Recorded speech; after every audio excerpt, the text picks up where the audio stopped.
Good morning, loves. It's Wednesday, and welcome to our 60-second devotional. Today's devotional is brought to you by Midweek Grind. That is a little coffee group that meets every Wednesday here in Tallahassee at 5:30, and we talk about life and faith and kind of what it looks like for each of us and how it's going. So if you're in the Tallahassee area, we would love for you to join us and hang out with us and have some coffee and conversation today.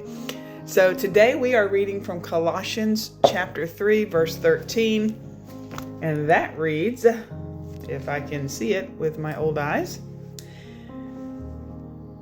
"Bear with one another, and if anyone has a complaint against another, forgive each other, just as the Lord has forgiven you, so you must also forgive."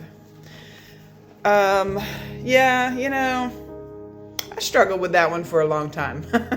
But just for some context, at this point in Colossians 3, Paul is encouraging the early Christian community to live as people made new in Christ. He's reminding them to take off the old ways, like anger, bitterness, and slander, and put on compassion, kindness, humility, and forgiveness. And in 13, he specifically calls to them to forgive each other, just as God has forgiven them, as a way of building a community that's rooted in love and peace. So if you were with us yesterday morning, you'll remember we talked about church hurt. Church hurt can leave scars that do not heal overnight. It's hard to come back.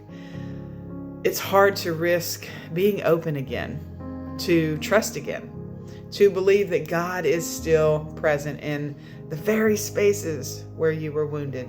I get that deep in my soul. I do. It took many years for me to heal to the point where I am today from the hurt that the people in the church caused to me. But Colossians 3:13 says, "Bear with one another and forgive one another. Forgive as the Lord forgave you." And that doesn't mean forget. It doesn't mean pretend it didn't happen. It doesn't mean allow yourself to be hurt over and over and over and over again.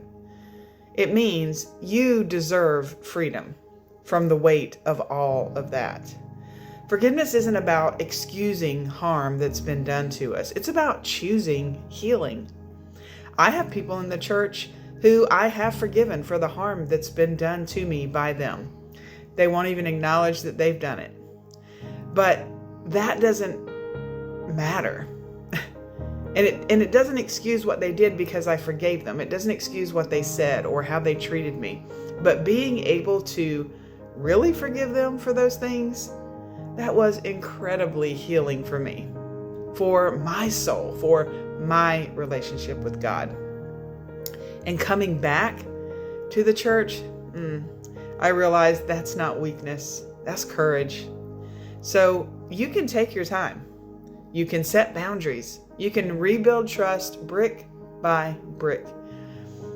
Because the church was never meant to be a place of pain. It was meant to be a place of belonging. And it's okay to take time to find that right journey back for you.